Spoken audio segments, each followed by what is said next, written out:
So ಹಾಗಾದರೆ unconditional ಲವ್ವನ್ನು ನಮ್ಮ ದಿನಚರಿಯಲ್ಲಿ, ನಮ್ಮ ಜೀವನದಲ್ಲಿ ಹೇಗೆ ನಾವು ಅಳವಡಿಸ್ಕೋಬೇಕು? ಇವಾಗ ಕೆಲವೊಂದು ಭಾವನೆಗಳು ಲೋವರ್ ಫ್ರೀಕ್ವೆನ್ಸಿಯಲ್ಲಿ ವೈಬ್ರೇಟ್ ಆಗ್ತಾ ಇರುತ್ತೆ. ಇದರಿಂದ ಏನಾದರೂ ಹಾನಿ ಇದೆಯಾ? ಅವಘಡಗಳಿದೆಯಾ? ಅನ್ನೋದೇನಾದರೂ ನಷ್ಟಗಳಿದೆಯಾ ಅನ್ನೋದು. ಒಂದು ಹುಡುಗ ಒಂದು ಬೈಕಲ್ಲಿ ಹೋಗ್ತಾ ಇರ್ತಾನೆ. ಸೊ ಅವನು ತುಂಬ ಸ್ಪೀಡಾಗಿ ಹೋಗೋದನ್ನ ನೋಡಿಬಿಟ್ಟು ಯಾರೋ ಒಬ್ಬರು ವೃದ್ಧರು ಇಲ್ಲ ವಯಸ್ಸಾದವ್ರು ಹೇಳ್ತಾರೆ, ಎಲ್ಲಿ ಹೋಗಿ ಬಿದ್ದು ಕಾಲು ಮುರ್ಕೊಂತಾನೋ ಅಂತ. ಸೊ ಅವರು ಹೇಳಿರ್ತಾರೆ, ಅದು ಆ ಹುಡುಗನ ಜೀವನದಲ್ಲಿ ಘಟಿಸಿರುತ್ತೆ. ಕಾರಣ ಇಷ್ಟೇ, ಮೊದಲನೇದಾಗಿ ಸೆಲ್ಫ್ ಲವ್. ಇವಾಗ ನಮ್ಮನ್ನು ನಾವು ಪ್ರೀತಿಸೋದನ್ನ ಕಲಿಬೇಕು. ಇವಾಗ ಕನ್ನಡಿ ಮುಂದೆ ನಾವು ಬಂದಾಗ ಒಂದು 5 ನಿಮಿಷ ತುಳಸಿಯನ್ನು ನಾವು ಪೂಜೆ ಮಾಡೋದು. ಯಾಕೆಂದರೆ ತುಳಸಿಯ ವೈಬ್ರೇಷನ್ ತುಂಬಾ ಹೈ ಆಗಿರುತ್ತೆ. ಹಾಗೂ ಅಶ್ವತ್ಥ ಮರವನ್ನು ನಾವು ಸುತ್ತುವುದು, ಬೆಳಗಿನ ಜಾವ ಸುತ್ತುವುದು. ಯಾಕೆ ಅಂತ ಹೇಳಿ, ನಿಮ್ಮ ತಮ್ಮ ಇರ್ತಾರೆ, ತಂಗಿ ಇರ್ತಾರೆ, ಇಲ್ಲ ನಿಮ್ಮ ಕಸಿನ್ಸ್ ಇರ್ತಾರೆ, ಇಂಥವರಿಗೆ ಆಗಾಗ ಅವರ ಟಿಫಿನ್ ಬಾಕ್ಸಲ್ಲಿ ಒಂದು ಸಣ್ಣ ನೋಟ ಹಾಕಿ, ಏನಾದರೂ ಒಂದು ಮೋಟಿವೇಟಿಂಗ್ ನೋಟೋ, ಇನ್ಸ್ಪೈರಿಂಗ್ ನೋಟೋ, ಇಲ್ಲ ಅವ್ರ ಬಗ್ಗೆ ಒಂದು ಅಪ್ರಿಷಿಯೇಟಿಂಗ್ ನೋಟೋ ಈ ಥರ ಆಗಾಗ ಹಾಕಿ ಅದನ್ನು ಮೊಬೈಲ್ ಹಿಂದೆನೂ ಅಷ್ಟೇ ಅಂಟಿಸ್ಬಿಡ್ಬೋದು. ಯಾವಾಗ ಅವರು ಅದನ್ನು ಓದ್ತಾರೆ. ಸೊ ಇನ್ನೊಂದು ಏನು ಯೋಚನೆ ಮಾಡಬೇಕಂದ್ರೆ, ಇವಾಗ ಪ್ರೇಯರು ಇದೊಂದು ಯೂಶ್ವಲಿ ಎಷ್ಟೋ ಜನರಿಗೆ ಗೊತ್ತಿರಲ್ಲ. ನಾವು ಪ್ರೇಯರ್ ಅಂತ ಬಂದಾಗ ನಾವು ದೇವ್ರ ಮುಂದೆ ಹೋಗೋದು ಒಂದೇ ಸಂದರ್ಭದಲ್ಲಿ, ನಮಗೇನಾದರೂ ಒಂದು ನೀಡಿದ್ದಾಗ ಒಂದು ಇಂಡೆಂಟ್ ಹಾಕಲಿಕ್ಕೆ ದೇವ್ರ ಮುಂದೆ ಹೋಗಿರ್ತೇವೆ. ಸೊ ನಿಮ್ಮ ಸಹೋದ್ಯೋಗಿ ಇರ್ಬೋದು, ಇಲ್ಲ ಒಂದು ಉತ್ತಮ ಸ್ನೇಹಿತ ಇರಬೇಕು. ನೀವು ಹೇಳಿದ ಕತೆಗಳನ್ನೇ ಮತ್ತೆ ಮತ್ತೆ ನಿಮ್ಮ ಗೋಳು ಕತೆಗಳನ್ನ ಹೇಳಿದಾಗೂ ನಿಮ್ಮ ಕೈನ ಹಿಡಿದ್ಬಿಟ್ಟು ತಲೆ ಆಡಿಸ್ತಾ ಎಷ್ಟೋ ಬಾರಿ ಮತ್ತೆ ಮತ್ತೆ ಅದನ್ನು ಕೇಳಿರ್ತಾರೆ. ಅಂಥ ಸ್ನೇಹಿತರು ಇರ್ತಾರೆ. ಸೊ ಅಂಥವರಿಗೂ ಅಷ್ಟೇ.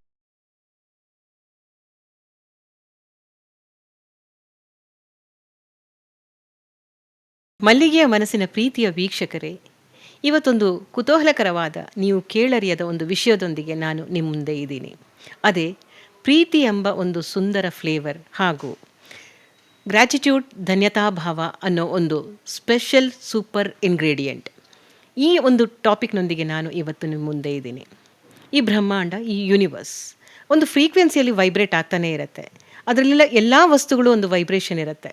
ಅದು ಕಲ್ಲಿರಲಿ, ಮರ ಇರಲಿ, ಟೇಬಲ್ ಇರಲಿ, ಕುರ್ಚಿ ಇರಲಿ, ಹಾಗೂ ಮನುಷ್ಯರಲ್ಲೂ ಒಂದು ವೈಬ್ರೇಷನ್ ಇರುತ್ತೆ. ಸೊ ಹಾಗಾದರೆ ಭಾವನೆಗಳಿಗೂ ಏನಾದರೂ ಒಂದು ಫ್ರೀಕ್ವೆನ್ಸಿ ಇದೆಯಾ?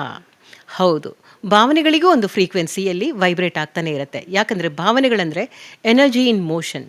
ಎಲ್ಲ ಎನರ್ಜಿಗೂ ಒಂದು ಫ್ರೀಕ್ವೆನ್ಸಿ ಇರುತ್ತೆ. ಇದಕ್ಕೆ ಮ್ಯಾಕ್ಸ್ವೆಲ್ ಅನ್ನೋ ಒಂದು ಸೈಂಟಿಸ್ಟು ಒಂದು ಪಟ್ಟಿಯನ್ನೇ ಕೊಟ್ಟಿದ್ದಾರೆ, ಯಾವ ಯಾವ ಭಾವನೆಗಳಿಗೆ ಎಷ್ಟು ಫ್ರೀಕ್ವೆನ್ಸಿ ಇರುತ್ತೆ ಅಂತ. ಸೊ ಒಂದೊಂದಾಗಿ ನೋಡೋಣ ಬನ್ನಿ. ಮೊದಲನೇದಾಗಿ ಅವಮಾನ, ಶೇಮ್ ಅನ್ನೋ ಫ್ರೀಕ್ವೆನ್ಸಿ ಬಂದುಬಿಟ್ಟು 20 ಹರ್ಟ್ಸು. ಅದರ ಮೇಲೆ ಗಿಲ್ಟ್ ಅನ್ನೋ ಒಂದು ಫ್ರೀಕ್ವೆನ್ಸಿ ಏನಿದೆಯಲ್ಲ ಅದು 30 ಹರ್ಟ್ಸು. ಆಮೇಲೆ ಏಕಾಂಗಿತನ, ಇದ್ರದ್ದೊಂದು ಫ್ರೀಕ್ವೆನ್ಸಿ ಬಂದು ಕೀಳರಿಮೆ ಅಂತ ಹೇಳ್ತೀವಲ್ಲ, ಅದ್ರ ಫ್ರೀಕ್ವೆನ್ಸಿ ಬಂದು 50 ಹರ್ಟ್ಸು. ಹೆದರಿಕೆ, ಫಿಯರ್, ಇದ್ರ ಫ್ರೀಕ್ವೆನ್ಸಿ ಬಂದು 100 ಹರ್ಟ್ಸು. ಆಮೇಲೆ ಕೋಪ ಅಂತ ಬರುತ್ತಲ್ಲ, ರೋಷ, ಇದ್ರ ಫ್ರೀಕ್ವೆನ್ಸಿ ಬಂದು 150 ಹರ್ಟ್ಸು. ಇದ್ರ ಮೇಲೆ ಬರುತ್ತೆ ಕರೇಜು, ಧೈರ್ಯ ಅನ್ನೋ, ಇದ್ರದ್ದೆಲ್ಲ ಫ್ರೀಕ್ವೆನ್ಸಿ ಬಂದುಬಿಟ್ಟು 200 ಹರ್ಟ್ಸು. ಆಮೇಲೆ ಎಕ್ಸೆಪ್ಟೆನ್ಸು, ಸ್ವೀಕಾರ ಮನೋಭಾವ ಅಂತ ಬರುತ್ತಲ್ಲ, ಅದ್ರ ಫ್ರೀಕ್ವೆನ್ಸಿ ಬಂದು 350 ಹರ್ಟ್ಸು. ಅದ್ರ ಮೇಲೆ ನಿಲ್ಲತ್ತಲ್ಲ 500, ಅದು ಪ್ರೀತಿ ಎಂಬ ಒಂದು ಭಾವದ ಫ್ರೀಕ್ವೆನ್ಸಿ. ಅದ್ರ ಮೇಲೆ ಮತ್ತೆ ಬರೋದು ಗ್ರ್ಯಾಟಿಟ್ಯೂಡು, ಧನ್ಯತಾ ಭಾವಕ್ಕೆ 540 ಬರುತ್ತೆ. ಶಾಂತಿ, ಸೆರಿನಿಟಿ, ಪೀಸ್ ಅಂತ ನಾವೇನು ಹೇಳ್ತೀವಲ್ಲ, ಇದ್ರ ಫ್ರೀಕ್ವೆನ್ಸಿ ಬಂದುಬಿಟ್ಟು 600 ಹರ್ಟ್ಸು.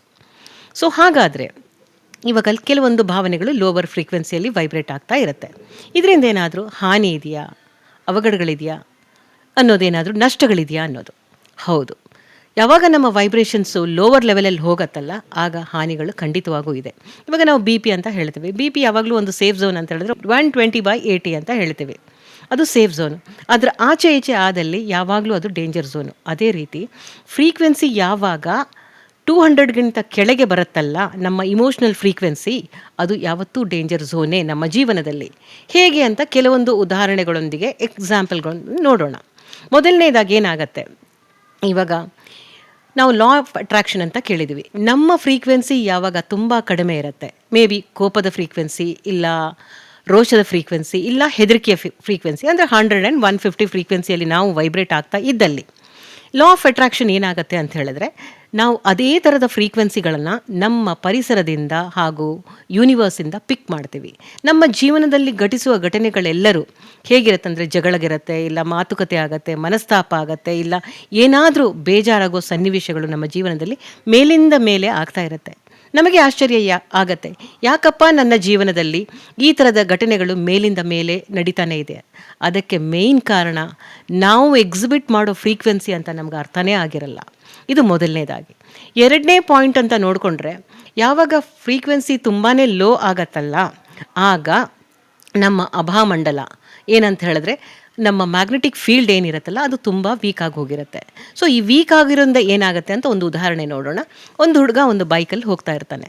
ಸೊ ಅವನು ತುಂಬ ಸ್ಪೀಡಾಗಿ ಹೋಗೋದನ್ನ ನೋಡಿಬಿಟ್ಟು ಯಾರೋ ಒಬ್ಬರು ವೃದ್ಧರು ಇಲ್ಲ ವಯಸ್ಸಾದವ್ರು ಹೇಳ್ತಾರೆ, ಎಲ್ಲಿ ಹೋಗಿ ಬಿದ್ದು ಕಾಲು ಮುರ್ಕೊತಾನೋ ಅಂತ. ಸೊ ಅವ್ರು ಹೇಳಿರ್ತಾರೆ, ಅದು ಆ ಹುಡುಗನ ಜೀವನದಲ್ಲಿ ಘಟಿಸಿರುತ್ತೆ. ಕಾರಣ ಇಷ್ಟೇ, ಅವನ ಅಭಾಮಂಡಲ ತುಂಬ ವೀಕ್ ಆಗಿರೋದ್ರಿಂದ ಅವರು ಹೇಳಿರೋದು ಅವನ ಜೀವನದಲ್ಲಿ ನಿಜ ಆಗಿರುತ್ತೆ. ಅದಕ್ಕೆ ಕಾರಣ ಮೇಯ್ನ್ ಅಂತ ಹೇಳಿದ್ರೆ ಲೋ ವೈಬ್ರೇಷನ್ಸು, ಲೋ ಫ್ರೀಕ್ವೆನ್ಸೀಸು. ಮೂರನೇದು ಏನಂತ ಹೇಳ್ಬೋದು ಅಂತ ಹೇಳಿದ್ರೆ, ಫ್ರೀಕ್ವೆನ್ಸಿ ಯಾವಾಗ ನಮ್ಮಲ್ಲಿ ಲೋ ಆಗತ್ತಲ್ಲ, ನಮ್ಮ ದೇಹನೂ ನಮಗೆ ಭಾರ ಆಗತ್ತೆ, ನಮ್ಮ ಲೈಫ್ನೂ ನಮಗೆ ಭಾರ ಆಗತ್ತೆ. ಯಾಕಂತ ಹೇಳಿದ್ರೆ ಏನೋ ಒಂಥರ ಆಲಸ್ಯ, ಏನೋ ಒಂಥರ ಸೋಮಾರಿತನ, ಏನೋ ಒಂಥರ ಜಾಡ್ಯತೆ, ಏನನ್ನು ಮಾಡಲಿಕ್ಕೂ ಇಂಟ್ರೆಸ್ಟ್ ಇರಲ್ಲ. ಯಾರಾದರೂ ಮಾತಾಡಿದರೆ ಕೋಪ ಬರ್ತಾ ಇರುತ್ತೆ, ಇಲ್ಲ ಕೋಪದಿಂದ ಸಿಡುಗುಡ್ತಾ ನಾವು ಬೇರೆಯವ್ರ ಹತ್ರ ಮಾತಾಡಿದಿರ್ತೀವಿ, ಬೇರೆಯವರು ಹೇಳಿರೋದು ಕೇಳುವಷ್ಟು ಸಹನೆ ನಮ್ಮಲ್ಲಿ ಇರಲ್ಲ. ಸೊ ಲೋವರ್ ವೈಬ್ರೇಷನಲ್ಲಿ ಆಗುವ ನಷ್ಟಗಳು ಇನ್ನೂ ಸಾಕಷ್ಟಿದೆ. ಹೈಯರ್ ವೈಬ್ರೇಷನಲ್ಲಿ ವೈಬ್ರೇಟ್ ಆಗೋ ಫ್ರೀಕ್ವೆನ್ಸಿಗಳಂತ ಹೇಳಿದ್ರೆ, ಮೊದಲನೇದಾಗಿ 500 ಹರ್ಡ್ಸಲ್ಲಿರೋ ಪ್ರೀತಿ, ಎರಡನೇದಾಗಿ 540ಯಲ್ಲಿರೋ ಗ್ರ್ಯಾಟಿಟ್ಯೂಡು, ಧನ್ಯತಾ ಭಾವ, ಹಾಗೂ 600 ಫ್ರೀಕ್ವೆನ್ಸಿಯಲ್ಲಿ ವೈಬ್ರೇಟ್ ಆಗೋ ಶಾಂತಿ ಹಾಗೂ ಸೆರೆನಿಟಿ. ಇದರಲ್ಲಿ ಮೊದಲನೇದಾಗಿ ನಾವು ಪ್ರೀತಿ ಅನ್ನೋ ಒಂದು ಭಾವದ ಬಗ್ಗೆ ನೋಡೋಣ. ಸೊ ಪ್ರೀತಿ ಅನ್ನೋ ಭಾವ ಏನಿದೆಯಲ್ಲ, ಇದೊಂದು ಸೂಪರ್ ಸ್ಪೆಷಲ್ ಆಗಿರೋ ಒಂದು ಜೀವನಕ್ಕೆ ಫ್ಲೇವರ್ ಹಾಗೂ ಎಸೆನ್ಸು. ಆದರೆ ಪ್ರೀತಿ ಅಂತ ನಾವು ಯೋಚನೆ ಮಾಡಿದಾಗ ಜೀವನದಲ್ಲಿ ಕಾಮನ ಬಿಲ್ಲಿನ ಬಣ್ಣಗಳನ್ನು ನಮ್ಮ ಮನಸ್ಸಲ್ಲಿ ತುಂಬಿ ಮನಸ್ಸಿಗೆ ಒಂದು ಮನೋಹರವಾದ ಒಂದು ಫೀಲಿಂಗನ್ನು ಕೊಡೋ ಒಂದು ಭಾವ ಇದು. ಆದರೆ ನಮ್ಮ ಯೋಚನೆಗೆ ಬರೋದು ಪ್ರೀತಿ ಅಂದಾಗ ಒಂದು ಸಂಗಾತಿಯ ಪ್ರೀತಿ, ಇಲ್ಲ ಒಂದು ಆಪೋಸಿಟ್ ಜೆಂಡರ್ನಲ್ಲಿರುವ ಒಂದು ಅಟ್ರಾಕ್ಷನ್. ಹಾಗೆ ನೋಡಿದರೆ ಪ್ರೀತಿಯಲ್ಲಿದೆಯಲ್ಲ ತುಂಬಾ ವಿಭಿನ್ನವಾದ ಪ್ರೀತಿಗಳಿದೆ. ಅದೇನೆಂದರೆ ಅಲೌಕಿಕ ಪ್ರೀತಿ, ದೈವಿಕ ಪ್ರೀತಿ, ಆತ್ಮೀಯತೆಯ ಪ್ರೀತಿ, ಮಮತೆಯ ಪ್ರೀತಿ, ಕರುಣೆಯ ಪ್ರೀತಿ, ಹೀಗೆ ಸಾಕಷ್ಟು ಪ್ರೀತಿಗಳಿದೆ. ಅದರಲ್ಲಿ ಒಂದು ಉತ್ತಮ ಪ್ರೀತಿ ಅಂದರೆ ಅನ್ಕಂಡೀಷ್ನಲ್ ಪ್ರೀತಿ, ಅನ್ಕಂಡೀಷ್ನಲ್ ಲವ್. ಯಾಕೆ ಅಂತ ಹೇಳಿದ್ರೆ ಇದರಲ್ಲಿ ಔಟ್ಫ್ಲೋ ಇರುತ್ತೆ, ಆದರೆ ಇನ್ ರಿಟರ್ನ್ಸ್ ಯಾವುದೂ ಇರಲ್ಲ. ಸುಮ್ಮನೆ ಪ್ರೀತಿಸೋಣ ಅನಿಸತ್ತೆ, ನಮ್ಮ ಸುತ್ತಲೂ ಇರೋದನ್ನೆಲ್ಲ ಸುಮ್ಮನೆ ಪ್ರೀತಿಸೋಣ ಅನಿಸತ್ತೆ. ಈ ಭಾವಕ್ಕಿದೆಯಲ್ಲ ಅಲ್ಟಿಮೇಟ್ ರಿವಾರ್ಡ್ ಇದೆ. ಯಾಕಂತ ಹೇಳಿದ್ರೆ ಈ ಭಾವನೆ ಫ್ರೀಕ್ವೆಂಟು ವೈಬ್ರೇಷನ್ಸ್ ಇದೆಯಲ್ಲ ಸುಮಾರಷ್ಟು ಹೈಯೆಸ್ಟ್ ಹರ್ಡ್ಸಲ್ಲಿ ವೈಬ್ರೇಟ್ ಆಗ್ತಾ ಇರುತ್ತೆ. ಸೊ ಇದಕ್ಕೆ ಕೆಲವೊಂದು ಉದಾಹರಣೆಗಳು, ಏನಿದರ ಲಾಭಗಳು ಅಂತ ನೋಡೋಣ. ಉದಾಹರಣೆಗಳೊಂದಿಗೆ ಲಾಭಗಳನ್ನ ನೋಡೋಣ. ಮೊದಲನೇದಾಗಿ, ಇದರ ಅನ್ಕಂಡೀಷ್ನಲ್ ಲವ್ನ ನಮ್ಮ ಜೀವನದಲ್ಲಿ ನಾವು ಅಳವಡಿಸ್ಕೊಂಡಲ್ಲಿ ನಮ್ಮ ಮ್ಯಾಗ್ನೆಟಿಕ್ ಹೊರ ತುಂಬ ಸ್ಟ್ರಾಂಗ್ ಆಗಿರುತ್ತೆ. ಆ ಸ್ಟ್ರಾಂಗ್ ಆಗಿರೋ ಹೊರದಿಂದ ನಮ್ಮ ಪರ್ಸ್ನಾಲಿಟಿ, ವ್ಯಕ್ತಿತ್ವ ತುಂಬಾ ಮ್ಯಾಗ್ನೆಟಿಕ್ ಆಗಿ ಆಕರ್ಷಿತವಾಗಿರುತ್ತೆ. ಜನ ತುಂಬ ಬೇಗ ಅಟ್ರ್ಯಾಕ್ಟ್ ಆಗ್ತಾರೆ, ನಮ್ಮ ವ್ಯಕ್ತಿತ್ವದಿಂದ ಅಟ್ರ್ಯಾಕ್ಟ್ ಆಗ್ತಾರೆ, ನಮ್ಮ ಮಾತುಗಳಿಂದ ಅಟ್ರ್ಯಾಕ್ಟ್ ಆಗ್ತಾರೆ. ಇದು ಒಂದನೇದು. ಎರಡನೇದೇನಿದೆ ಅಂತ ಹೇಳಿದ್ರೆ, ಇವರು ಎಲ್ಲೇ ಹೋದರೂ ಜನ ಇವರನ್ನು ಒಂದಿಷ್ಟು ಫಾಲೋವರ್ಸ್ ನೀವು ನೋಡ್ಬೋದು. ಸೊ ಇದನ್ನು ನೋಡಿದ ತಕ್ಷಣ ಅರ್ಥ ಆಗೋದೇನು ಅಂತ ಹೇಳಿದ್ರೆ ಇವರ ಫ್ರೀಕ್ವೆನ್ಸಿ ಹೈಯರ್ ವೈಬ್ರೇಷನ್ಸಲ್ಲಿ ಇದೆ ಅಂತ. ಆಮೇಲೆ ನೆಕ್ಸ್ಟ್ ಪಾಯಿಂಟ್ ಏನಂತ ಹೇಳಿದ್ರೆ, ಈ ಥರದ ಅನ್ಕಂಡೀಷ್ನಲ್ ಲವ್ ಇರೋ ಜನಗಳು, ಇವರಲ್ಲೊಂದು ಹೈ ಸ್ಪಿರಿಟ್ ಇರುತ್ತೆ, ಹೈ ಎನರ್ಜಿ ಇರುತ್ತೆ, ಹೈ ಎಂತೂಸಿಯಾಸಮ್ ಇರುತ್ತೆ, ಎಲ್ಲ ಕೆಲಸದಲ್ಲೂ ಒಂದು ಉತ್ಸಾಹ ಇವರಲ್ಲಿ ಚಿಮ್ತಾನೆ ಇರುತ್ತೆ. ಸೊ ಇವ್ರನ್ನ ನೋಡಿದ ತಕ್ಷಣ ಅರ್ಥ ಆಗುತ್ತೆ ಇವರು ಹೈ ವೈಬ್ರೇಷನಲ್ಲಿ ವೈಬ್ರೇಟ್ ಆಗ್ತಾ ಇದ್ದಾರೆ ಅಂತ. ಇನ್ನೊಂದು ಏನು ಹೇಳಬೇಕಂತ ಹೇಳಿದ್ರೆ, ಕೆಲವರಿಗೆ ಏನಾಗಿರುತ್ತೆ ಅಂತ ಹೇಳಿದ್ರೆ ಕರ್ಸ್ ಮಾಡೋ ಅಭ್ಯಾಸ ಇರುತ್ತೆ, ಅದೇ ಶಾಪ ಹಾಕ್ತಾ ಇರೋ ಅಭ್ಯಾಸ ಇರುತ್ತೆ. ಈ ಶಾಪ ಅನ್ನೋದು ಹೇಗೆ ಈಕ್ವೇಟ್ ಆಗಿ, ಈ ಈಕ್ವೇಷನ್ ಹೇಗೆ ವರ್ಕ್ ಆಗುತ್ತೆ ಅಂತ ಹೇಳಿದರೆ, ಶಾಪ ಹಾಕಿದವರಿಗೆ ಯಾವತ್ತೂ ವಾಪಸ್ 30% ಇದ್ದೇ ಇರುತ್ತೆ, ಹಾಕಿಸ್ಕೊಂಡವನಿಗೆ 70% ಇರುತ್ತೆ. ಆದರೆ ಯಾವಾಗ ಈ ಅನ್ಕಂಡೀಷ್ನಲ್ ಲವ್ವಿಂದ ಹೈಯರ್ ಫ್ರೀಕ್ವೆನ್ಸಿಯಲ್ಲಿ ವೈಬ್ರೇಟ್ ಇರ್ತಾರಲ್ಲ, ಅವರ ಮ್ಯಾಗ್ನೆಟಿಕ್ ಹೊರ ಎಷ್ಟು ಸ್ಟ್ರಾಂಗ್ ಆಗಿರುತ್ತೆ ಅಂದರೆ ಅದು ಶೀಲ್ಡ್ ಆಗಿ ಅವ್ರನ್ನ ಪ್ರೊಟೆಕ್ಟ್ ಮಾಡ್ತಾ ಇರುತ್ತೆ. ಸೊ ಶಾಪ ಅಂಥವ್ರಿಗೇನಾದರೂ ಹಾಕಿಬಿಟ್ರೆ 100ಗೆ 100% ಹಾಕಿದವರಿಗೆ ವಾಪಸ್ ಹೋಗುತ್ತೆ. ಆದ್ದರಿಂದ ಶಾಪ ಏನಾದರೂ ನೀವು ಹಾಕೋದಿದ್ದಲ್ಲಿ 10 ಸಲ ಯೋಚನೆ ಮಾಡಿ ಅದನ್ನು ಹಾಕೋ ಅಭ್ಯಾಸನೇ ಇಟ್ಕೊಳ್ಬೇಡಿ. ಯಾಕಂದರೆ ಹಾಕಿದವನ ಸ್ಥಿತಿಗತಿ ನಿಮಗೆ ಗೊತ್ತಿರಲ್ಲ. ಆಮೇಲೆ ಇನ್ನೊಂದು ಏನು ನೋಡಬೇಕಂತ ಹೇಳಿದ್ರೆ, ಈ ಫ್ರೀಕ್ವೆನ್ಸಿ ಹೈಯರ್ ಫ್ರೀಕ್ವೆನ್ಸಿಯಲ್ಲಿ ಅನ್ಕಂಡೀಷ್ನಲ್ ಲವ್ವಲ್ಲಿ ವೈಬ್ರೇಟ್ ಆಗ್ತಿರ್ತಾರಲ್ಲ, ಅವರು ಯಾವಾಗಲೂ ಅಷ್ಟೇ ಪ್ರೀತಿ ತುಂಬಿದ ಕಣ್ಣುಗಳಿಂದನೇ ಜೀವನನ ನೋಡ್ತಿರ್ತಾರೆ. ಸೊ ಅವರಲ್ಲಿ ಯಾವಾಗಲೂ ಇದೆಯಲ್ಲ ಕಂಪ್ಲೇನಿಂಗ್ ಮನೋಭಾವ ಇರಲ್ಲ. ಅದು ಒಂದು ಊಟದಲ್ಲೇ ಇರಲಿ, ಉಪ್ಪಿಲ್ಲ ಖಾರ ಇಲ್ಲ ಅಂತ ಹೇಳ್ಕೊಂಡು ಯಾವಾಗಲೂ ಗೊಣಗ್ತಾನೆ ಊಟ ಮಾಡಲ್ಲ. ಅವರು ಸುಮ್ಮನೆ ಎಲ್ಲವನ್ನು ಹೇಗೆ ಬಂದಿದೆ ಹಾಗೆ ಸ್ವೀಕಾರ ಮಾಡ್ತಿರ್ತಾರೆ. ಆಮೇಲೆ ವ್ಯಕ್ತಿಗಳನ್ನ ನೋಡಿದಾಗೂ ಅಷ್ಟೇ ಅವ್ರ ಬಗ್ಗೆ ಅವ್ರು ಹಾಗೆ ಅವ್ರು ಹೀಗೆ ಅಂತ ಒಂದು ಕಂಪ್ಲೇಂಟ್ಸ್ ಇರಲ್ಲ. ಪರಿಸರಗಳು, ಪರಿಸ್ಥಿತಿಗಳು, ಘಟನೆಗಳು ಅದ್ರ ಬಗ್ಗೆ ಯಾವತ್ತೂ ಅಷ್ಟೇ ಹಾಗಾಗೋಯ್ತು ಹೀಗಾಗೋಯ್ತು ಅಂತ ಕಂಪ್ಲೇಂಟ್ ಮಾಡಲ್ಲ. ಜೀವನವನ್ನು ಜೀವನವಾಗಿ ಸ್ವೀಕಾರ ಮಾಡೋ ಒಂದು ಮನೋಭಾವ. ಯಾಕಂದರೆ ಅವರ ಕಣ್ಣುಗಳಲ್ಲಿ ಬರೀ ಪ್ರೀತಿಯಿಂದ ನೋಡೋ ಒಂದು ಅಭ್ಯಾಸ ಮಾತ್ರನೇ ಇರುತ್ತೆ. ಸೊ ಇದು ಅನ್ಕಂಡೀಷ್ನಲ್ ಲವ್ವಲ್ಲಿರೋ ಒಂದು ಸ್ಪೆಷಾಲಿಟಿ ಹಾಗೂ ಸೂಪರ್ ಎಸೆನ್ಸ್ ಅಂತ ಹೇಳ್ಬೋದು. ಆಮೇಲೆ ಇನ್ನೊಂದೇನಂತ ನೋಡ್ಬೋದು ಅಂತ ಹೇಳಿದ್ರೆ, ಈ ವ್ಯಕ್ತಿಗಳು ತುಂಬ ಇವರಿಗೆ ಮೊದಲನೇ ಸಿಂಪ್ಟಮ್ಮು ಇವರಲ್ಲಿ ಏನಿದೆ ಅಂತ ಹೇಳಿದ್ರೆ, ಇವರು ಯಾವಾಗಲೂ ಲೈಟಡ್ ಇರ್ತಾರೆ. ಇವರಿಗೆ ದೇಹನೂ ತುಂಬ ಲೈಟ್ ಆಗಿರುತ್ತೆ, ಹಾಗೂ ಇವರ ವೈಬ್ರೇಷನ್ಸು ಜೀವನನ ತುಂಬ ಸುಂದರವಾಗಿ ಇದೆ ಅಂತಲೇ ಅವ್ರಿಗೆ ಫೀಲ್ ಆಗ್ತಾ ಇರುತ್ತೆ. ಸೊ ದೇಹದ ಅವರಿಗೆ ಯಾವಾಗಲೂ ಲೈಟಾಗೇ ಫೀಲ್ ಮಾಡ್ತಾರೆ, ಜೀವನನೂ ಸುಂದರವಾಗಿ ಫೀಲ್ ಮಾಡ್ತಾರೆ. ಸೊ ಎಲ್ಲದರಲ್ಲೂ ಒಂದು ಸುಂದರತೆಯನ್ನು ನೋಡೋ ಕಣ್ಣುಗಳು ಈ ಥರ ವೈಬ್ರೇಟ್ ಆಗೋ ಒಂದು ಫ್ರೀಕ್ವೆನ್ಸಿ ಇರೋ ಮನೋಭಾವದಲ್ಲಿ ಇರುತ್ತೆ. ಸೊ ಹಾಗಾದರೆ ಅನ್ಕಂಡೀಷ್ನಲ್ ಲವ್ವನ್ನು ನಮ್ಮ ದಿನಚರಿಯಲ್ಲಿ, ನಮ್ಮ ಜೀವನದಲ್ಲಿ ಹೇಗೆ ನಾವು ಅಳವಡಿಸ್ಕೋಬೇಕು ಅದನ್ನು ಒಂದಿಷ್ಟು ನೋಡಿಬಿಡೋಣ. ಅದಕ್ಕೆ ಸಾಕಷ್ಟು ಅವಕಾಶಗಳು ನಮ್ಮ ಜೀವನದಲ್ಲಿ ಇರುತ್ತೆ. ನಮ್ಮ ಕಣ್ಣುಗಳನ್ನ ತೆರೆದು ನೋಡಿ ಅದನ್ನು ಅಳವಡಿಸ್ಕೋ ಒಂದು ಮನಸ್ಥಿತಿ ನಮ್ಮಲ್ಲಿರಬೇಕು ಅಷ್ಟೇ. ಸೊ ಮೊದಲನೇದಾಗಿ ಸೆಲ್ಫ್ ಲವ್. ಇವಾಗ ನಮ್ಮನ್ನು ನಾವು ಪ್ರೀತಿಸೋದನ್ನ ಕಲಿಬೇಕು. ಇವಾಗ ಕನ್ನಡಿ ಮುಂದೆ ನಾವು ಬಂದಾಗ ಒಂದು 5 ನಿಮಿಷ ಕನ್ನಡಿ ಮುಂದೆ ಬೆಳಗ್ಗೆ ಸಂಜೆ ನಮ್ಮನ್ನು ನಾವೇ ನೋಡಿ ಅಡ್ಮೈರ್ ಮಾಡಿ ಅಪ್ರಿಷಿಯೇಟ್ ಮಾಡೋದನ್ನ ಕಲಿಬೇಕು. ನಮ್ಮ ವ್ಯಕ್ತಿತ್ವನೇ ಇರಲಿ, ನಮ್ಮ ಫಿಸಿಕಲ್ ನೇಚರ್ನೇ ಇರಲಿ, ಇಲ್ಲ ನಮ್ಮ ಆ್ಯಕ್ಟಿವೇಟಿಂಗ್ ಮಾಡೋ ಒಂದು ಮೋಡೇ ಇರಲಿ, ಎಲ್ಲದ್ರೂ ನಾವೇನು ಮಾಡಬೇಕಂತ ಹೇಳಿದ್ರೆ ಅಪ್ರಿಷಿಯೇಟ್ ಮಾಡಬೇಕು. ಇದನ್ನೊಂದು ನಾವು ಯಾವತ್ತೂ ಕಲಿಬೇಕು. ಯೂಶ್ವಲಿ ನಾವೇನು ಮಾಡ್ತೀವಿ ಅಂದರೆ ಕನ್ನಡಿ ಮುಂದೆ ಜಾಸ್ತಿ ಹೊತ್ತು ನಮ್ಮನ್ನು ನಾವು ಅಡ್ಮೈರ್ ಮಾಡಲ್ಲ, ಅಪ್ರಿಷಿಯೇಟ್ ಮಾಡಲ್ಲ. ಇದನ್ನೊಂದು ಮಾಡಿಕೊಂಡ್ರೆ ಬಹುಶಃ ಇದು ಸೆಲ್ಫ್ ಲವ್ ತುಂಬಾ ಒಂದು ಒಳ್ಳೆ ಟೂಲ್ ಆಗಿ ವರ್ಕ್ ಆಗುತ್ತೆ. ಇವಾಗ ಒಂದು ಸ್ಟೇಟ್ಮೆಂಟ್ ಇದೆ, ಏನಂತ ಹೇಳಿದ್ರೆ, fall in love with your self and fall in love with the things around ಅಂತ. ನಮ್ಮ ಪ್ರಪಂಚದಲ್ಲಿ ಕಾಣೋ, ನಮ್ಮ ಸುತ್ತಮುತ್ತಲು ಕಾಣೋ ಎಲ್ಲದನ್ನೂ ಪ್ರೀತಿಸೋದು ಅನ್ಕಂಡೀಷ್ನಲ್ ಆಗಿ ನಾವು ಕಲಿಬೇಕು. ನಮ್ಮನ್ನು ನಾವು ಅಷ್ಟೇ ತುಂಬಾ ಪ್ರೀತಿಸಬೇಕು. ಸೊ ಎರಡನೇದು ಹೇಗೆ ಅಂದರೆ, ಇವಾಗ ನಿಮಗೆ ಹೋಟ್ಲಿಗೆ ಹೋಗ್ತೀರಾ, ಹೋಟ್ಲಿಗೆ ಹೋದಾಗ ಅಲ್ಲಿ ತುಂಬಾ ನೀಡಾಗಿರೋರು ಯಾರಾದರೂ ಇರ್ತಾರೆ. ಸುಮ್ಮನೆ ಅವರ ಬಿಲ್ನ ಪಾವತಿ ಮಾಡಿ ಅಲ್ಲಿಂದ ಹೋಗ್ಬಿಡಿ. ನಿಮ್ಮ ಮುಖದ ಮೇಲೊಂದು ಮುಗುಳ್ನವೇ ತೊಗೊಂಡು ಅಲ್ಲಿಂದ ಹೋಗ್ಬಿಡಿ. ಅದರದ್ದು ಸುಖದ ಭಾವ ಏನಿದೆಯಲ್ಲ ಅದೊಂದು ಅನ್ಕಂಡೀಷ್ನಲ್ ಲವ್ ಆಗಿರುತ್ತೆ. ಅದು ಬಿಟ್ಟು ಪೆಟ್ರೋಲ್ ಬಂಕಿಗೆ ಹೋಗಿರ್ತೀರ, ಕ್ಯೂನಲ್ಲಿ ನಿಂತಾಗ ಯಾರೋ ಒಬ್ಬರು ತುಂಬಾ ಪರಿಸ್ಥಿತಿ ಚೆನ್ನಾಗಿರಲ್ಲ ಅಂತ ನಿಮ್ಗೆ ಅನಿಸತ್ತೆ. ಅಂಥವರಿಗೆ 1 ಲೀಟ್ರೋ 2 ಲೀಟ್ರೋ ಪೆಟ್ರೋಲು ನಿಮ್ಮ ಅಕೌಂಟಿಂದ ಅವ್ರಿಗೆ ಹಾಕಿಬಿಟ್ಟು ಯಾರೋ ಏನು ಎತ್ತ ಅನ್ನೋದು ಗೊತ್ತಿಲ್ಲದೆ ಅಲ್ಲಿಂದ ಮುಂದೆ ಹೋದಾಗ ಅದೊಂದು ಒಳ್ಳೆಯ ಭಾವವಾಗಿರುತ್ತೆ. ಒಂದು ಅನ್ಕಂಡೀಷ್ನಲ್ ಲವ್ವಿಗೊಂದು ಒಳ್ಳೆ ಉತ್ತಮ ಉದಾಹರಣೆ ಆಗಿರುತ್ತೆ. ಇಲ್ಲ ನೀವು ಬಸ್ಸಲ್ಲಿ ಹೋಗ್ತಿರ್ತೀರ, ಆಗಾಗ ಬಸ್ಸಲ್ಲಿ ಹೋದಾಗ ಕೆಲವರು ಚಿಲ್ಲರೆಗೋಸ್ಕರ ತಡಕಾಡ್ತಿರ್ತಾರೆ, ಚೇಂಜ್ ಅಂತ ಹುಡುಕಾಡ್ತಿರ್ತಾರೆ.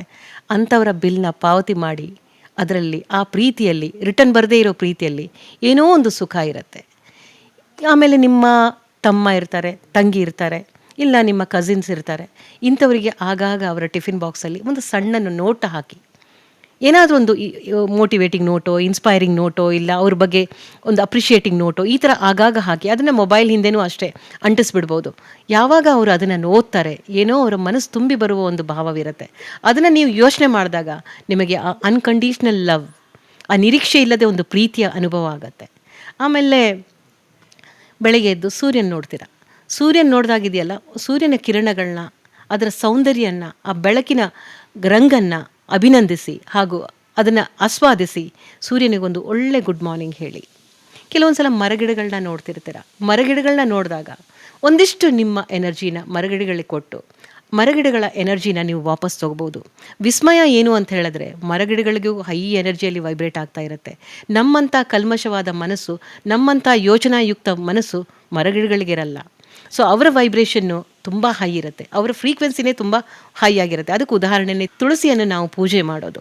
ಯಾಕೆಂದರೆ ತುಳಸಿಯ ವೈಬ್ರೇಷನ್ ತುಂಬಾ ಹೈ ಆಗಿರುತ್ತೆ. ಹಾಗೂ ಅಶ್ವತ್ಥ ಮರವನ್ನು ನಾವು ಸುತ್ತುವುದು, ಬೆಳಗಿನ ಜಾವ ಸುತ್ತೋದು. ಯಾಕೆ ಅಂತ ಹೇಳಿದ್ರೆ, ಈ ವೈಬ್ರೇಷನ್ ನಾವು ಪರ್ಸೀವ್ ಮಾಡಲಿ, ನಮ್ಮ ಜೀವನದಲ್ಲಿ ಒಳ್ಳೆಯದಾಗಲಿ ಅನ್ನೋ ಒಂದು ಭಾವದೊಂದಿಗೆ ಹೋಗಿರ್ತೀವಿ. ಸೊ ಒಂದಿಷ್ಟು ನಿಮ್ಮ ಎನರ್ಜಿನ ನೀವು ಕಾಣೋ ಗಿಡಗಳನ್ನ ಕೊಡಿ, ಹಾಗೆ ಅವರ ಎನರ್ಜಿಯನ್ನು ನೀವು ತಗೊಳ್ಳಿ. ಈಗ ನಾವು ಇನ್ನೊಂದು ಇಮೋಷನ್, ಗ್ರ್ಯಾಟಿಟ್ಯೂಡ್ ಅನ್ನೋ, ಧನ್ಯತಾ ಭಾವ ಅನ್ನೋ ಒಂದು ಇಮೋಷನ್ ಬಗ್ಗೆ, ಭಾವದ ಬಗ್ಗೆ ನೋಡೋಣ. ಗೊತ್ತಿದೆ ನಮಗೆಲ್ಲ, ಇದು 540 ಹರ್ಟ್ಸಲ್ಲಿ ವೈಬ್ರೇಟ್ ಆಗೋ ಒಂದು ಫ್ರೀಕ್ವೆನ್ಸಿ. ಸೊ ಧನ್ಯತಾ ಭಾವ ನಮ್ಮಲ್ಲಿ ಅದೊಂದು ಒಳ್ಳೆಯ ಫೀಲಿಂಗ್ ಆಗಿ ಯಾವತ್ತೂ ನಮ್ಮಲ್ಲಿರಬೇಕು. ನಮಗೆ ಜೀವನದಲ್ಲಿ ನಮ್ಮ ಸುತ್ತಲೂ ಇರುವ ಬ್ರಹ್ಮಾಂಡ ಎಲ್ಲದರ ಬಗ್ಗೆ ಒಂದು ಧನ್ಯತಾ ಭಾವವನ್ನು ಬೆಳೆಸ್ಕೊಳ್ಬೇಕಾಗತ್ತೆ. ಸೊ ಇದಕ್ಕೆ ಹೇಗೆ ಇದರ ಉಪಯೋಗಗಳು ಅಂತ ಹೇಳಿದ್ರೆ, ಹೈಯರ್ ಎಂಡಲ್ಲಿ ನಮ್ಮ ಫ್ರೀಕ್ವೆನ್ಸಿಗಳು ಹೊರಟು ಹೋಗುತ್ತೆ. ಸೊ ಇವಾಗ ಹೇಗೆ ನಾವು ಇದನ್ನು ಜೀವನದಲ್ಲಿ ಅಳವಡಿಸ್ಕೋಬೇಕು ಅಂತ ಹೇಳಿದ್ರೆ, ಇವಾಗ ನಮಗೆ ತಂದೆ ತಾಯಿಗಳಿರ್ತಾರೆ. ಎಷ್ಟೋ ಸಲ ನಮ್ಮ ಸರಿ ತಪ್ಪುಗಳನ್ನು ಯಾವತ್ತೂ ಹೈಲೈಟ್ ಮಾಡದೆ ನಮ್ಮ ಜೊತೆಗೆ ಯಾವತ್ತೂ ಇದ್ದಾಗ ಅವರ ಮುಖಗಳನ್ನ ನೋಡಿದಾಗ ಮನಸಾಳದಿಂದ, ಮನಸ್ಫೂರ್ತಿಯಾಗಿ ಅವರಿಗೊಂದು ಧನ್ಯತಾ ಭಾವವನ್ನು ಫೀಲ್ ಮಾಡೋದಾಗಲಿ, ಹೇಳೋದಾಗಲಿ ನಾವು ಕಲಿತ್ಕೋಬೇಕು. ಆಮೇಲೆ ಇವಾಗ ನಾವು ಜಾಬ್ ಮಾಡ್ತಾ ಇರ್ತೀವಿ, ಜಾಬ್ ಆಗಲಿ, ಆ ಸ್ಥಳ ಆಗಲಿ, ಅದರ ಆಪರ್ಚುನಿಟಿ, ಕೊಟ್ಟಿರೋ ಆಪರ್ಚುನಿಟಿ ಆಗಲಿ, ಕಂಫರ್ಟ್ ಆಗಲಿ, ಇಲ್ಲ ಅಲ್ಲಿರೋ ಬಾಸ್ ಆಗಲಿ, ಸೊ ಇದಕ್ಕೆಲ್ಲ ನಾವು ನೋಡಿದಾಗ ಆ ಸ್ಥಳಗಳಿಗೆ ಹೋದಾಗ ಮನಸ್ಸಿಂದ ಒಂದು ಧನ್ಯತಾ ಭಾವವನ್ನು ಫೀಲ್ ಮಾಡೋ ಒಂದು ಅಭ್ಯಾಸನ ಇಟ್ಕೋಬೇಕು. ಆಮೇಲೆ ನಾವು ಇವಾಗ ಎಲ್ಲೋ ಒಂದು ಹೋಟ್ಲಿಗೆ ಹೋಗಿರ್ತೀವಿ. ಆ ಹೋಟ್ಲಲ್ಲಿ ಏನಾಗಿರುತ್ತೆ ಅಂತ ಹೇಳಿದ್ರೆ, ಕೆಲವರು ಇರ್ತಾರೆ ತುಂಬ ಆತ್ಮೀಯವಾಗಿ ನಿಮ್ಮನ್ನು ಆಧರಿಸಿರ್ತಾರೆ, ನಿಮ್ಮನ್ನು ತುಂಬ ಆತ್ಮೀಯತೆಯಿಂದ ನೋಡ್ಕೊಂಡಿರ್ತಾರೆ, ಮಾತಾಡಿರ್ತಾರೆ. ಅಂಥವರಿಗೆ ಯಾವತ್ತೂ ಒಂದು ಧನ್ಯತಾ ಭಾವ ಇಲ್ಲ ಗ್ರ್ಯಾಟಿಟ್ಯೂಡ್ನ ಫೀಲ್ ಮಾಡಿ ಅವರಿಗೆ ಹೇಳಿ ತೋರಿಸಿ. ಅವರೂ ಒಳ್ಳೇದು ಫೀಲ್ ಮಾಡ್ತಾರೆ ನೀವು ಹೇಳಿದಾಗ. ಸೊ ಈ ಥರ ಧನ್ಯತಾ ಭಾವನ ಮೇಲಿಂದ ಮೇಲೆ ನಮ್ಮಲ್ಲಿ ನಾವು ಹೇಳ್ತಾ ಹೋದಷ್ಟು, ಥ್ಯಾಂಕ್ಸ್ ಅಂತ ಹೇಳ್ತಾ ಆ ಶಬ್ದಗಳನ್ನ ಯೂಸ್ ಮಾಡಿದಷ್ಟು ನಮ್ಮ ಫ್ರೀಕ್ವೆನ್ಸಿಗಳನ್ನ ನಾವು ರೈಸ್ ಮಾಡ್ತಾನೇ ಇರ್ತೀವಿ. ಸೊ ಈ ಭಾವಗಳನ್ನ ಏನು ಗೊತ್ತಾ, ದಿನಕ್ಕೆ ಏನಿಲ್ಲ ಅಂದರೆ ಒಂದು 20-30 ಸಲ ನಾವು ಫೀಲ್ ಮಾಡೋದನ್ನ ಅಭ್ಯಾಸ ಮಾಡ್ಕೋಬೇಕು. ಇವಾಗ ಕೆಲವೊಂದು ಸಲ ಏನಾಗತ್ತಂದರೆ, ನೆರೆಹೊರೆಯವರು ಇರ್ತಾರೆ, ನೀವು ಹೋದ ತಕ್ಷಣ ಒಂದು ಆತ್ಮೀಯತೆಯ ಸ್ವಾಗತವನ್ನು ಬಯಸ್ತಾರೆ ಹಾಗೂ ತುಂಬಾ ಒಳ್ಳೆಯ ಮಾತುಗಳನ್ನು ಅಲ್ಲಿ ಮಾತಾಡ್ತಾ ಇರ್ತಾರೆ. ಸೊ ಅಂಥ ನೆರೆಹೊರೆಯು ಸಿಕ್ಕಾಗೂ ಅಷ್ಟೇ ಒಂದು ಒಳ್ಳೆಯ ಥ್ಯಾಂಕ್ಸ್ ಹೇಳಿ, ಇಲ್ಲ ಅವರಿಗೊಂದು ಧನ್ಯತಾ ಭಾವವನ್ನು ಫೀಲ್ ಮಾಡಿ. ನಿಮಗೆ ಎಷ್ಟು ಧನ್ಯತಾ ಭಾವನೆ ಹೇಳಲಿಕ್ಕೆ ನಿಮ್ಮ ಸುತ್ತಲೂ ಇದೆಯಲ್ಲ, ಸಾಕಷ್ಟು ಜನಗಳಿದ್ದಾರೆ, ಸಾಕಷ್ಟು ಸನ್ನಿವೇಶಗಳು ಇರುತ್ತೆ, ಸಾಕಷ್ಟು ಸಂದರ್ಭಗಳು ಇರುತ್ತೆ. ಆದರೆ ಅದನ್ನು ನೋಡೋ ಕಣ್ಣುಗಳು ಮಾತ್ರ ನಿಮ್ಮಲ್ಲಿರಬೇಕು. ನಿಮ್ಮಲ್ಲಿ ಅದನ್ನು ನೋಡಿಬಿಟ್ಟು ಅವರಿಗೆ ರಿಪೀಟೆಡ್ ಆಗಿ ಧನ್ಯತಾ ಭಾವವನ್ನು ಫೀಲ್ ಮಾಡೋ ಒಂದು ಸನ್ನಿವೇಶಗಳಿರಬೇಕು. ಸೊ ಅದು ಬಿಟ್ಟು ಇವಾಗ ನಿಮಗೆ ಇನ್ನೊಂದು ನಿಮ್ಮ ಸಹೋದ್ಯೋಗಿ ಇರ್ಬೋದು, ಇಲ್ಲ ಒಂದು ಉತ್ತಮ ಸ್ನೇಹಿತ ಇರಬೇಕು. ನೀವು ಹೇಳಿದ ಕತೆಗಳನ್ನೇ ಮತ್ತೆ ಮತ್ತೆ ನಿಮ್ಮ ಗೋಳು ಕತೆಗಳನ್ನ ಹೇಳಿದಾಗೂ ನಿಮ್ಮ ಕೈನ ಹಿಡಿದ್ಬಿಟ್ಟು ತಲೆ ಆಡಿಸ್ತಾ ಎಷ್ಟೋ ಬಾರಿ ಮತ್ತೆ ಮತ್ತೆ ಅದನ್ನು ಕೇಳಿರ್ತಾರೆ, ಅಂಥ ಸ್ನೇಹಿತರು ಇರ್ತಾರೆ. ಸೊ ಅಂಥವರಿಗೂ ಅಷ್ಟೇ ಮೇಲಿಂದ ಮೇಲೆ ಧನ್ಯತಾ ಭಾವನೋ ಇಲ್ಲ ಗ್ರ್ಯಾಟಿಟ್ಯೂಡ್ನ ಹೇಳೋದನ್ನ ಅಭ್ಯಾಸ ಮಾಡ್ಕೊಳ್ಬೇಕು. ಯಾಕಂದರೆ ನಾವು ಯಾವತ್ತೂ ಅದ್ರ ಬಗ್ಗೆ ಯೋಚನೆನೇ ಮಾಡಲ್ಲ, ಈ ವೈಬ್ರೇಷನಲ್ಲಿ ಇರಲಿಕ್ಕೆ ನಾವು ಯಾವತ್ತೂ ಯೋಚನೆನೂ ಮಾಡಲ್ಲ, ನಮಗೆ ಅದು ಫೀಲೂ ಆಗಲ್ಲ. ಆಮೇಲೆ ಇವಾಗ ಇನ್ನೊಂದು ಏನಂತ ಹೇಳಿದ್ರೆ, ಯೂನಿವರ್ಸು, ಬ್ರಹ್ಮಾಂಡಕ್ಕೆ ನೀವು ಯಾವಾಗಲೂ ಥ್ಯಾಂಕ್ಸ್ ಹೇಳೋದನ್ನ ಕಲ್ತ್ಕೊಂಡಷ್ಟು ಏನು ಗೊತ್ತಾ, ನಿಮ್ಮ ಜೀವನದಲ್ಲಿ ಮ್ಯಾನಿಫೆಸ್ಟೇಷನ್ನು ಸಾಕಾರತೆ ಆಗ್ತಾನೆ ಬರುತ್ತೆ. ಸೊ ಈ ಮ್ಯಾನಿಫೆಸ್ಟೇಷನ್ ಅಂತ ಬಂದಾಗ ಒಂದು ಅಲ್ಫಾ ಸ್ಟೇಟ್ ಅಂತ ನಾವು ಹೇಳ್ತೀವಿ. ನಾವು ಮಲಗಿದಾಗ ನಮ್ಮ ಬ್ರೈನ್ ವೇವ್ಸ್ ಏನಾಗುತ್ತೆ, ಅಲ್ಫಾ ಸ್ಟೇಟಿಗೆ ಹೊರಟೋಗುತ್ತೆ. ಅಲ್ಫಾ ಸ್ಟೇಟಿಗೆ ಹೋದಾಗ ನಾವು ಏನನ್ನು ಕೇಳ್ತೀವೋ ಅದು ಸಾಕಾರತೆಯಲ್ಲಿ ಪರಿವರ್ತನೆ ಆಗತ್ತೆ.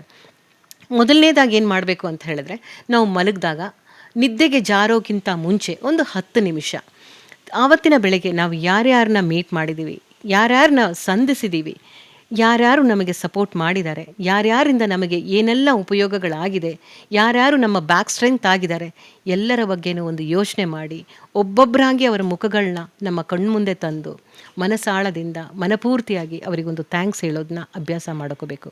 ಯಾಕೆಂದರೆ ಇದನ್ನು ನಾವು ಗ್ರ್ಯಾಟಿಟ್ಯೂಡ್ ಜರ್ನಲ್ ಅಂತ ಹೇಳ್ತೀವಿ. ಇವಾಗ ನಾವು ಡೈರಿ ಹೇಗೆ ಬರಿತೀವಲ್ಲ, ಒಂದು ಗ್ರ್ಯಾಟಿಟ್ಯೂಡ್ ಜರ್ನಲ್ ಒಂದು ಅಭ್ಯಾಸ ನಮ್ಮಲ್ಲಿ ಇಟ್ಕೊಂಡಲ್ಲಿ, ಅದು ನೀವು ಸ್ಕ್ರಿಪ್ಟಲ್ಲಾದರೂ ಬರೀರಿ, ಇಲ್ಲ ಈ ಅಲ್ಫಾ ಸ್ಟೇಟಲ್ಲಿ ನಿದ್ದೆಗೆ ಜಾರೋಕ್ಕಿಂತ ಮುನ್ನ ನೀವೇನು ಹೇಳ್ತಿರಲ್ಲ, ಅದು ತುಂಬಾ ಒಂದು ಮಿರಾಕ್ಯುಲಸ್ ಮ್ಯಾಜಿಕಲ್ ಒಂದು ಎಫೆಕ್ಟ್ನ ನಿಮ್ಮ ಜೀವನದಲ್ಲಿ ತಂದುಕೊಡುತ್ತೆ. ಆಮೇಲೆ ಈ ಅಲ್ಫಾ ಸ್ಟೇಟಿಗೆ ಹೋದಾಗ ನಿಮಗೆ ಬೇಕು, ನಿಮ್ಮ ಜೀವನದಲ್ಲಿ ಈ ಘಟನೆ ಬೇಕೇ ಬೇಕು ಅನ್ನೋ ಒಂದು ವಾಂಟ್ಸ್ ಇರುತ್ತಲ್ಲ, ಒಂದು ನೀಡ್ ಇರುತ್ತಲ್ಲ, ಅಲ್ಫಾ ಸ್ಟೇಟಲ್ಲಿ ನೀವು ಅದನ್ನು ಮ್ಯಾನಿಫೆಸ್ಟ್ ಮಾಡಲಿಕ್ಕೆ ನೋಡಬೇಕು. ಸೊ ಅಲ್ಫಾ ಸ್ಟೇಟ್ ಅಂತ ಬರೋದು ನಿದ್ದೆಗೆ ಹೋಗುವಾಗ 10 ನಿಮಿಷ ನೀವು ಎಚ್ಚರ ಇರ್ತಿರಲ್ಲ ಆ ಸಮಯ, ಹಾಗೂ ಬೆಳಗಿನ ಜಾವ ನೀವು ಹೇಳ್ತಿರಲ್ಲ ಆ ಒಂದು 10 ನಿಮಿಷ. ಸೊ ಸುಮ್ಮನೆ ಗಾದಿಯಲ್ಲೇ ಮಲ್ಕೊಂಡು, ಬೆಡ್ ಮೇಲೆ ಮಲ್ಕೊಂಡು ಫೀಲ್ ಮಾಡಿ, ಇವತ್ತಿನ ದಿನ ನಾನು ಯಾರ್ಯಾರನ್ನ ಮೀಟ್ ಮಾಡಬೇಕು, ಇವತ್ತು ದಿನ ಏನೇನು ಸಕ್ಸಸ್ ನಾನು ವರ್ಕಲ್ಲಿ ನಾನು ಇಂಪ್ಲಾಯ್ ಮಾಡಬೇಕು, ಹಾಗೂ ಏನೆಲ್ಲ ಆಪರ್ಚುನಿಟಿನ ಬೆಸ್ಟಾಗಿ ಯೂಸ್ ಮಾಡಬೇಕು, ಈ ಥರದ್ದು ನಿಮ್ಮ ಸಾಕಾರತೆಯ ಏನು ವಿಷಯಗಳಿರುತ್ತಲ್ಲ ಅದನ್ನು ನೀವು ಆ ಬೆಳಗಿನ 10 ನಿಮಿಷ ನೀವು ಯೋಚನೆ ಮಾಡಿ, ನಿಮ್ಮ ಜೀವನದಲ್ಲಿ ಅದು ಘಟಿಸತ್ತೆ. ಕಾಲಘಟ್ಟದಲ್ಲಿ ಅದನ್ನು ನೀವು ಮ್ಯಾನಿಫೆಸ್ಟ್ ಮಾಡ್ತೀರಾ, ರಿಪೀಟೆಡ್ ಆಗಿ ನೀವು ಅದನ್ನ ರಿಕ್ವೆಸ್ಟ್ ಆಗ್ತಾ ಇದ್ದಲ್ಲಿ ಮ್ಯಾನಿಫೆಸ್ಟ್ ಮಾಡ್ತೀರಾ. ಸೊ ಇನ್ನೊಂದು ಏನು ಯೋಚನೆ ಮಾಡಬೇಕಂದ್ರೆ, ಇವಾಗ ಪ್ರೇಯರು, ಇದೊಂದು ಯೂಶ್ವಲಿ ಎಷ್ಟೋ ಜನರಿಗೆ ಗೊತ್ತಿರಲ್ಲ. ನಾವು ಪ್ರೇಯರ್ ಅಂತ ಬಂದಾಗ ನಾವು ದೇವ್ರ ಮುಂದೆ ಹೋಗೋದು ಒಂದೇ ಸಂದರ್ಭದಲ್ಲಿ, ನಮಗೇನಾದರೂ ಒಂದು ನೀಡಿದ್ದಾಗ ಒಂದು ಇಂಡೆಂಟ್ ಹಾಕಲಿಕ್ಕೆ ದೇವ್ರ ಮುಂದೆ ಹೋಗಿರ್ತೀವಿ. ಸೊ ಆಗೇನಾಗುತ್ತೆ, ಕೆಲವೊಂದು ಸಲ ದುಃಖದಲ್ಲಿ ಹೇಳಿರ್ತೀವಿ, ಇಲ್ಲ ಅಳ್ತಾ ಹೇಳಿರ್ತೀವಿ, ಇಲ್ಲ ಕೆಲವೊಂದು ಸಲ ಬೇಜಾರಲ್ಲಿ ಹೇಳಿರ್ತೀವಿ, ಕೆಲವೊಂದು ಸಲ ಜಿಗುಪ್ಸಲ್ಲಿ ಹೇಳಿರ್ತೀವಿ. ಈ ಥರ ಬೇರೆ ಬೇರೆ ನಮ್ಮ ಭಾವಗಳನ್ನ ಇಟ್ಕೊಂಡು ನಾವು ದೇವ್ರ ಮುಂದೆ ನಿಂತು ಬೇಡ್ತೀವಿ. ಸೊ ಯೂನಿವರ್ಸ್ ವೈಬ್ರೇಟ್ ಆದಾಗ, ನಿಮ್ಮ ಫ್ರೀಕ್ವೆನ್ಸಿ ಲೋವರ್ ಇದ್ದಾಗ ಖಂಡಿತವಾಗೂ ಅದು ಮ್ಯಾನಿಫೆಸ್ಟ್ ಆಗೋದು ತುಂಬಾ ಕಷ್ಟ. ಸೊ ಪ್ರೇಯರ್ಸ್ ಅಂತ ನೀವು ಯಾವಾಗ ದೇವ್ರ ಮುಂದೆ ನಿಂತು ನೀವೇನಾದರೂ ಬೇಡ್ಕೊಳ್ಳೋದಿದ್ದಲ್ಲಿ, ಯಾವಾಗಲೂ ಅಷ್ಟೇ ಮನಸ್ಸನ್ನು ಒಂದು ಕಾಮ್ ಸ್ಟೇಟಿಗೆ ತಗೊಂಡೋಗಿ, ಮುಖದಲ್ಲೊಂದು ಸುಂದರವಾದ ಮುಗುಳ್ನಗುವನ್ನು ಇಟ್ಬಿಟ್ಟು ಅಲ್ಫಾ ಸ್ಟೇಟಿಗೆ ಹೋಗಿ ನೀವು ಮ್ಯಾನಿಫೆಸ್ಟ್ ಮಾಡಿ ನೋಡಿ, ನಿಮ್ಮ ಜೀವನದಲ್ಲಿ ಆ ಪ್ರೇಯರು ಮಿರಾಕಲ್ ಆಗಿ ವರ್ಕ್ ಆಗಿರುತ್ತೆ. ಮುಂದಿನ ಸಂಚಿಕೆಯಲ್ಲಿ ಮತ್ತೊಂದು ಹೊಸ ವಿಷಯದೊಂದಿಗೆ ನಿಮ್ಮ ಮುಂದೆ ಬರ್ತೇನೆ. ನಿಮ್ಮ ಅನಿಸಿಕೆಗಳ ಬಗ್ಗೆ, ನಿಮ್ಮ ಪ್ರಶ್ನೆಗಳ ಬಗ್ಗೆ, ನೀವು ಜೀವನದಲ್ಲಿ ಇಂತಹ ಸಣ್ಣ ಸಣ್ಣ ಟಿಪ್ಸ್ಗಳನ್ನ ಅಪ್ಲೈ ಮಾಡಿ ಹಾಗೂ ಅದರ ಬದಲಾವಣೆಗಳ ಬಗ್ಗೆ ಕಮೆಂಟ್ ಬಾಕ್ಸ್ನಲ್ಲಿ ಹಾಕಿ ನಿಮ್ಮ ಎಲ್ಲ ಪ್ರಶ್ನೆಗಳಿಗೂ ನಾನು ಅಡ್ರೆಸ್ ಮಾಡ್ತೀನಿ. ಮಲ್ಲಿಗೆಯ ಮನಸ್ಸಿನ ವೀಕ್ಷಕರೇ, ಥ್ಯಾಂಕ್ ಯು ಫಾರ್ ವಾಚಿಂಗ್. ನಿಮ್ಮ ಸಪೋರ್ಟು, ಪ್ರೀತಿ, ಸಹಕಾರ ಸದಾ ಕಾಲ ಇರಲಿ.